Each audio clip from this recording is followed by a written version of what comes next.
Hello and welcome back to another episode of Critical Reactions with your host Bryan. We're going to wrap up this week's theme of the good black metal, a sort of joking theme about black metal that I might actually enjoy. Today we're going to be checking out the band Diabolical Masquerade, which is okay. Not too sure how to interpret that yet as far as expectations go. We're going to be checking out the song The Eerie Obzidian Circuz, with Z's showing up in places where S's would. Let's dive into it and see what the Diabolical Masquerade is bringing to the table today. Out of my way, wretched human! That's a very fun intro. The vocal line and then the staggered entrance.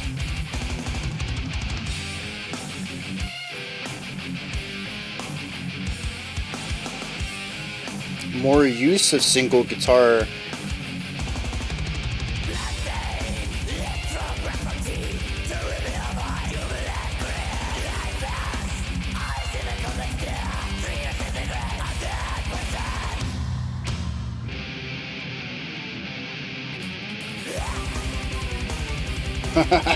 Okay, we'll take some organ.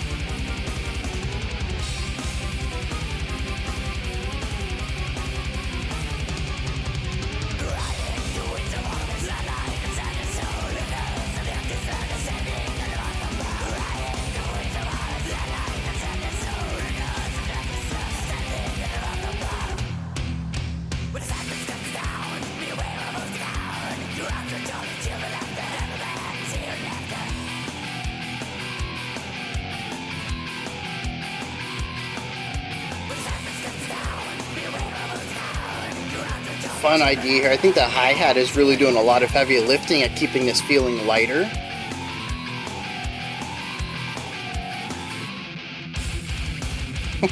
What is that transition?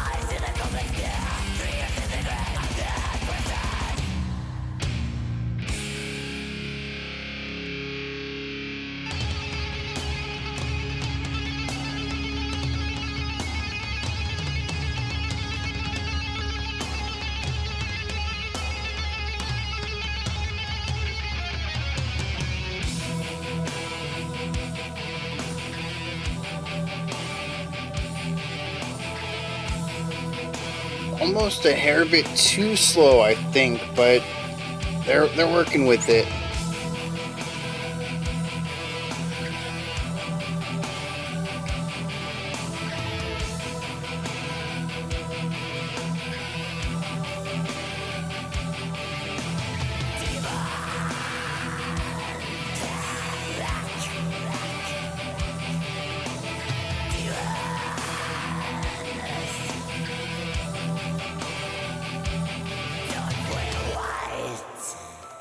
There's almost no bass guitar in the mix, though.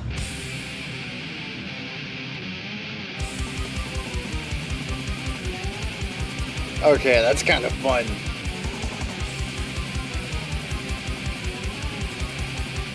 Oh, wait, is the bass guitar doing the same thing the bass kick is? Yeah, okay, so that's where it's tucked away.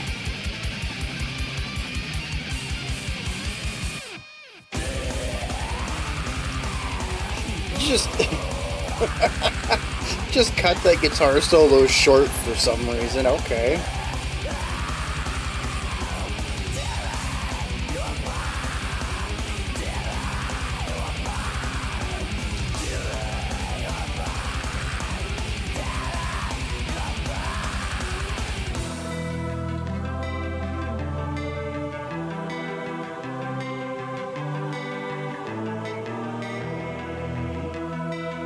I do kind of like this as a break. The guitar line is slick. I knew it wasn't gonna last long though. Nothing they've done has.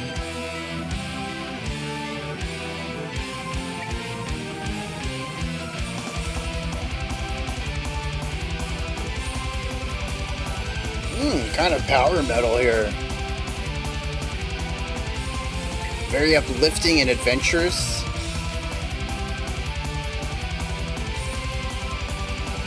Those MIDI strings are definitely adding to the flavor.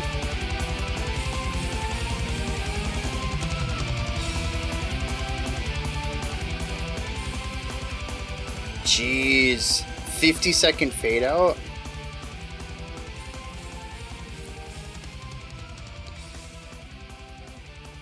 You know, it really doesn't say 50 seconds. That's not too long. Oh, okay. There's more to it. I was gonna say that's a tenth of the song, though.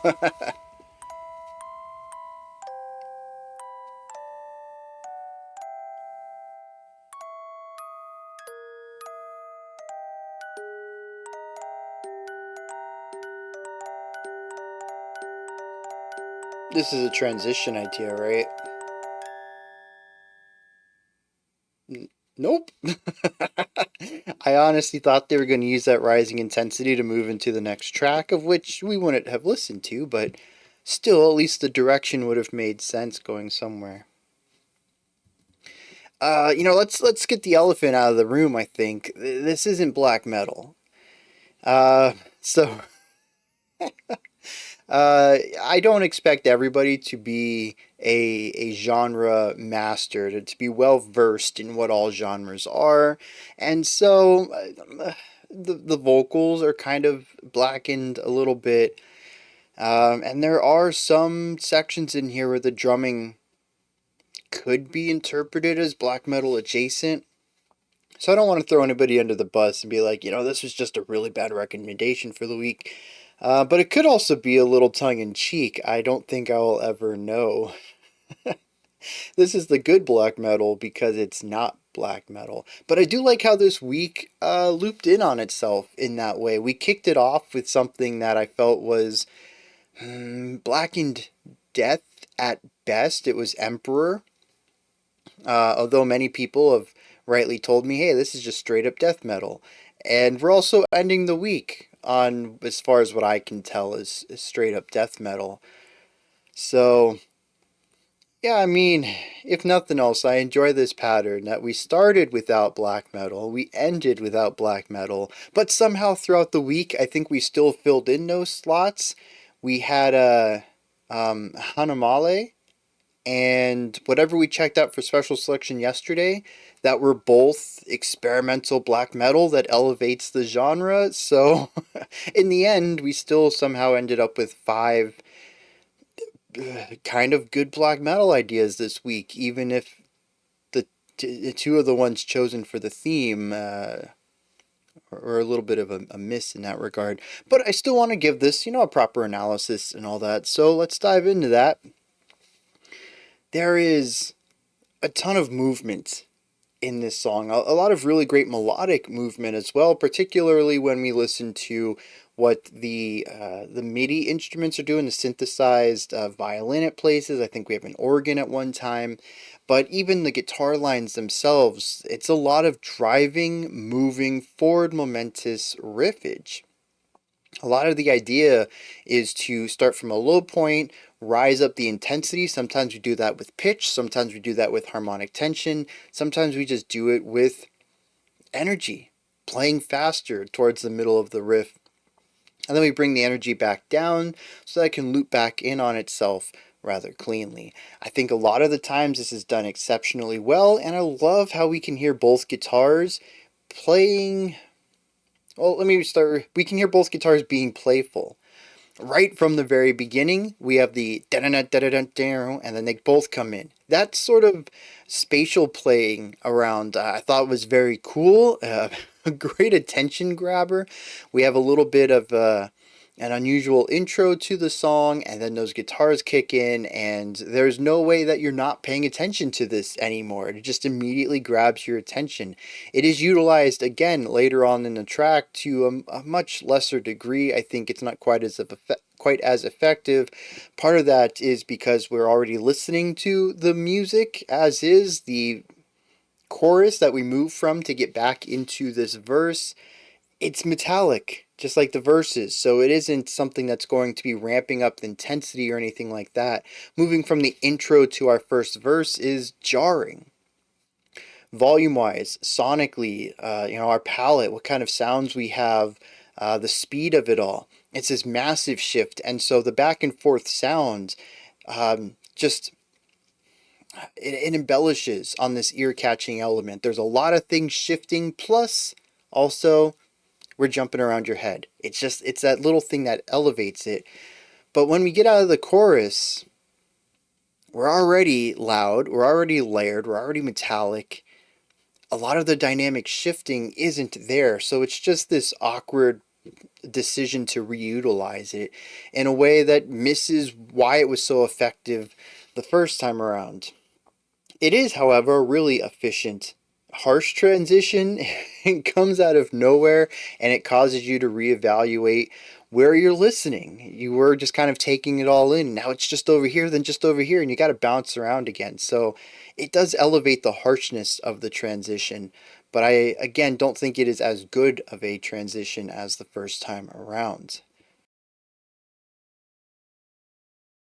Now, I'd like to comment on the bass, but as I mentioned, it's really tough to hear it. When I did start to hear lower resonance uh, pitches, it was always alongside the bass kick, and the more that I listened for it, the more that that's just where the bass called home. I don't think I heard any place where the bass did something that was outside of the rhythm of the bass kick. And so it was probably playing pedal tones down there with the, keeping up with the harmonic changes of the guitars, but the rhythmic changes of the drums, bass in both worlds, as it does really well. It just wasn't mixed very prominently, and it's difficult to hear as the drums are quite a bit louder than it. So I don't really have much to add to that. They seem to be more functional and there because bands have basses more so than that they have anything of interest to do with the bass guitar. Moving on to the drums, I found these to be the most varied element of the song. Aside from the non-metallic elements, which can be quite varied in and of themselves, the drums are the one thing that stays consistent as far as sonic quality. They are always the drums, but they consistently do neat things across here.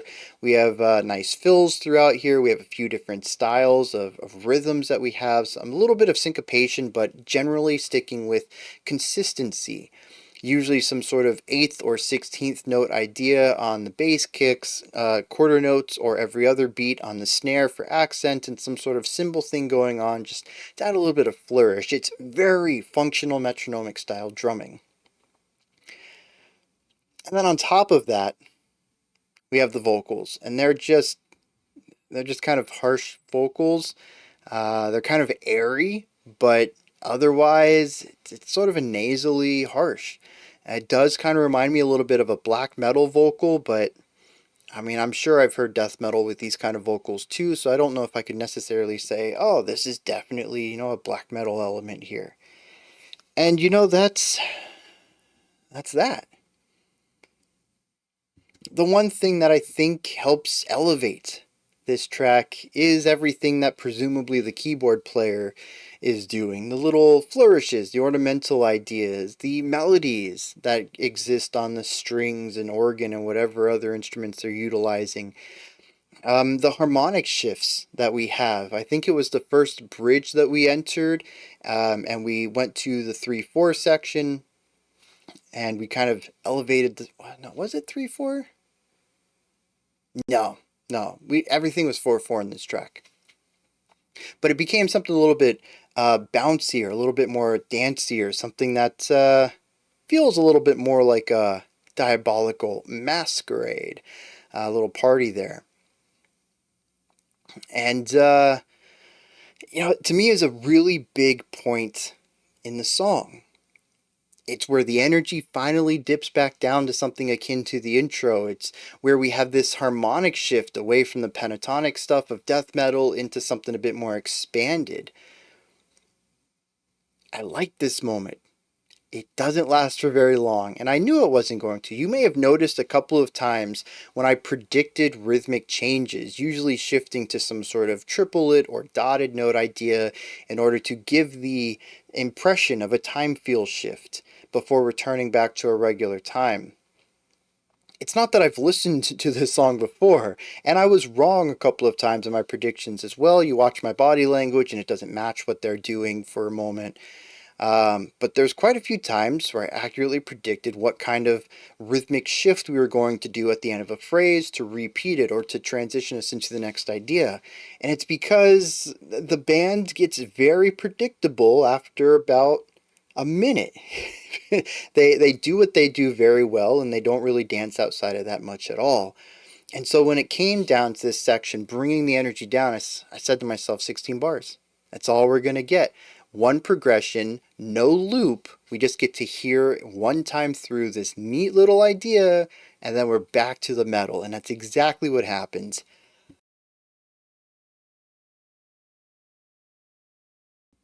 And so that's where I kind of sit with this song. I wish I had more to say about it, but it doesn't really have a lot to say about itself, I don't think. It utilizes its expanded sonic palette, the extra instruments that the keyboardist brings to play, very sparingly.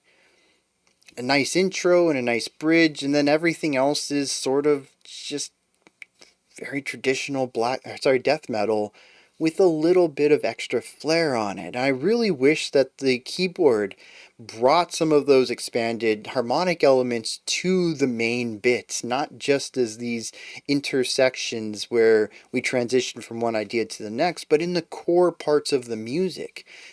It is utilized as a lead melody at times, but usually as a texture layering against the guitar. We don't have counterpoint in here. We don't have really many instances of two instruments at the doing different things or playing in harmony of one another without actually just playing the same exact thing.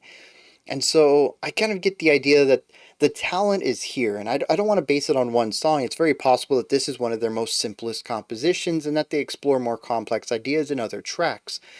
But I get the idea that the group has the chops to do more complex stuff, and they choose to do this, if not within their entire discography, but at least on this specific song. They wanted it simplified for whatever reason, and maybe that just makes it not a great introduction for me. But there's just a lot of places where I could see it expanded into something very, very cool, and it always stops just short of that, and it leads me to get frustrated around every corner. There are certainly times when I like predictable music. When I listen to pop punk or pop emo or anything like that, I want that predictability. Even last year, one of my top albums was Res. I really liked that because it was so predictable despite doing things a little bit differently. It was like an electronic sound, but an emo album. It was very cool. It was in my album of the year list, if you go back and watch that video. But yeah, part of it is just the comfort of it. I know all the twists and turns. I'm not here for something that's going to make me rack my brain. I want the familiarity of it all. And I think the Diabolical Masquerade does a fantastic job at creating something that is very much familiar, 90% for death metal fans, but adds just a little bit more if you don't really want to think too much. But you do want something a little bit different. And they fill that role really well. Again, this specific song, I don't know about their larger work, but it did leave me wanting a little bit more at pretty much every corner. Let me check out some lyrics on this and see what's going on there.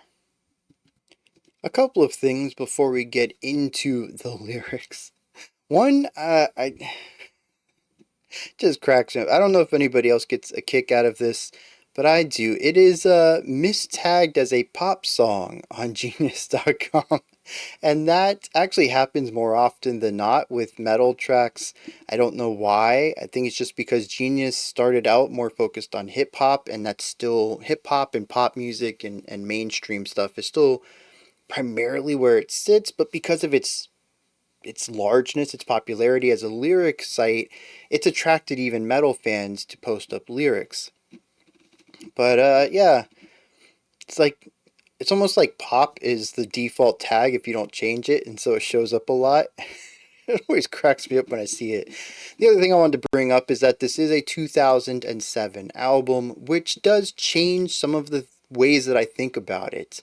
I was certainly approaching it as a song that came out in the 2020s, so to speak. Not necessarily that I think it feels like it just came out, but that I was approaching it as a new song instead of something that might have come out earlier. In this framework, I think it actually works okay. I'm not super familiar with the realm of more progressive death metals in the mid 2000s, nor am I really familiar too much with where symphonic metal was in the mid 2000s, but I think that it's worthwhile bringing this up so that maybe someone can inform me about it and let me know if this was actually a bit more progressive than I'm giving it credit for. I called it predictable, but was it predictable in 2007? I've listened to a lot of death metal over the years, 90s, 2000s, 2010s, 2020s. You guys have given me many decades of death metal to listen to, and I've become familiar with the blueprints, the tropes, what makes death metal, but some of those ideas might not have quite been laid out as clearly in the mid 2000s. So, again, I'm approaching it as somebody with very modern ears and modern knowledge, and that might not be entirely fair to it, being that it is a bit of an older track. In fact, we're only a couple years away from it being 20 years old. So, yeah, I mean, I definitely think that time and context should come into the conversation, even if I don't have the proper insight to bring that knowledge to the conversation. I do invite other people to do that, so that I can be better informed about it. Now, the lyrics themselves. This is just about a circus that comes into town, and there's a clown who kills kids and eats them. That's it. To continue along with my anachronistic comparisons, this is very Five Nights at Freddy's. Oh man, I'm gonna regret saying that one of the few times I wish I would edit my videos. But you know what? You get a very unfiltered Bryan in this stuff, so I'm gonna leave it in. Not the most embarrassing thing I've said. It says blood-stained lips draw back from teeth to reveal a wide, humorless grin, lifeless eyes, and a cold black stare. 3 years in the grave, an undead present. So it's not just any clown, it's an undead clown. Even better. It says, when the circus comes to town, beware of who's the clown, drawn to jolly children laughter, the devil man is here and after. Demons clad in black, demons don't wear white, tearing you apart, they are tearing you apart. Yeah. It's a supernatural demon clown who comes in with the circus and eats the local kids. That's what the song's about. The sort of upbeat party-esque, well, masquerade party-esque music that I had mentioned, where we get the keyboard is playing. I guess in retrospect, I should have thought about the title. It does feel kind of circusy more so than Masquerade Party, but I think it still has that upbeat, offbeat accent pattern that sort of works with the harmonic layering you put down. Yeah, I mean, it makes sense in retrospect. It's about a clown, we got some circusy music in it, then it's also death metal, because death. Not Death the band, actual people dying in the story, although that's more of a circumstance, I think, more so than. I don't know where I'm going with all this. Anyways, just trying to make a joke about the genre being death metal and the lyrics also being about death, but I didn't know how to stick the landing, so here you go, watching me fumble again. Maybe I should edit my videos. Those are my thoughts. The Diabolical Masquerades, the Eerie Obzidian Circuz. What do you think of this track? Is there anything that stood out to you? Anything you'd like to add on to what I said? Please correct me on the things that I was wrong about. I'm here to learn just as much as any of you, and while I mentioned I have learned quite a bit over the years, there's still so much that I haven't been taught by either the music or the community, and as usual, I'm all ears. Above the comment section in the description box, you're going to find a link to Linktree, which takes you here. You can find links to my music, ways to support the channel, a link to the Discord server, and so much more. Above that, if you could, like, subscribe, and ring the bell. I greatly appreciate all three of those. That wraps it up for this one. We're going to check out a brand new track next. Otherwise, I'll be back tomorrow, 5 p.m. Eastern Standard Time, 9 p.m. UTC, as usual. Until next time, remember to be critical, not cynical, of the music you listen to, and have a fantastic morning, afternoon, or evening, whenever you choose to watch my videos.